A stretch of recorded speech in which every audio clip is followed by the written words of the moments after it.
αν μπορούσα τον κόσμο να άλλαζα, θα ξαναέβαφα γαλάζια τη θάλασσα.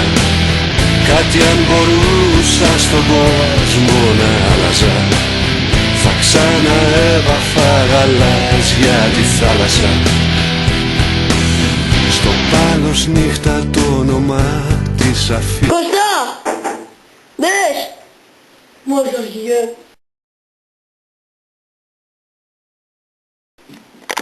Θέλω να πας με τον Γιάννη στο λόφο Μαργάνα. Ψάξτε εκεί πέρα μήπως βρείτε κάτι. Εντάξει, άμα γυρίσετε και έχετε βρει κάτι πολύ σημαντικό, θα σας δώσω μεγάλη αμοιβή, αδερφέ μου. Μάλιστα, κύριε. Θα πάω τώρα τον Γιάννη και θα πάμε στο λόφο Μαργάνα για να δούμε κάτι. Αλλά για να εξηγούμαστε. Δεν έχει μεγάλο ποσό. Πόσο?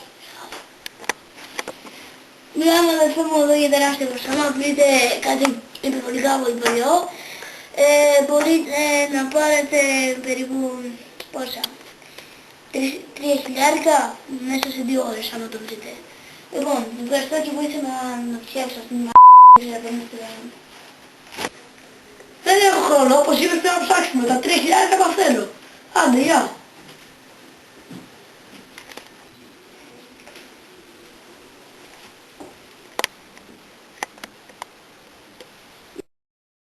Γεια ρε.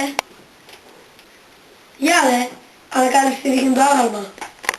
Προσπαθώ με αυτή την δεν μπορώ, είναι πολύ δύσκολο, δηλαδή βοήθησε με λίγο. Δεν έχουμε χρόνο, έλα γρήγορα. Τι σου πάρει τα εργαλεία και φεύγουμε για τον Μαρχάνα, ώστε μας είπε ότι αν βρούμε κάτι παίρνουμε 3.000 ρε. Δεν έχω τίποτα να πάρω, έτοιμος είμαι, να βάλω τα παπούτσια μου, εσύ τα εργαλεία θα τα πάρω μαζί, και εσύ πάρε τα δικά σου εργαλεία και πάμε. 3.000 είπες. Ναι ρε, 3.000. Τώρα κάτσε να τα πάρω κι εγώ. Τώρα και πού να πειναίνω, να. Πάμε ένα σίγμα, φεύγουμε. Και έρχομαι.